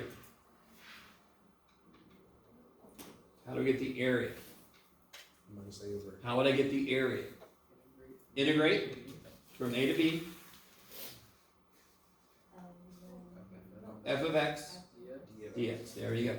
So you just have to do what we've been doing, and at the end you just divide by the difference of the limits. So if I want to know the average height of f of x equal to x squared on the interval 1 to 4, how would I do that? Well, I'm going to divide by how long it is, right? And what am I going to divide by how long it is? I'm going to divide the area by how long it is. So see, the idea is a beautiful visual idea. The work involved is the same thing we've been doing, just one more step, divide by the difference of these. So 6-1 is kind of silly because it's just integrating the difference of two functions. And 6-5 is kind of silly because it's just integrating like we were before, just dividing by the difference of the limits, right? So what's the interval of this? So I get 1/3 from this, yes? Yes. 1/3. And the interval of x squared is 1/3 x. 1/3 x cubed. And I'm evaluating between 1 and 4. So I get 64/9. Is that cool? Of course. Minus 1/9. Is that cool? 4 cubed is 64/9. 1 cubed is 1/9. I get 63/9, which reduces to 21/3, which is 7. You could have done it from the beginning. I don't care. I'm tired. Neato! I didn't think it would be nice, but it is nice. All right, that was a little quick. I'm sorry, but I just wanted to shut it down. So, on Monday, I'll have the answer key for the practice test. We will do some of 6263 on Monday, and then the rest of that day is going to be devoted to review. And then Test on Tuesday. Final on Thursday. So I probably have to practice final for you guys on Monday also. Yeah. I don't know, it's almost like it's a summer calculus class. It's weird. Are you gonna post it on Minecraft? It's almost like it's a 6-week class, huh? Are you gonna post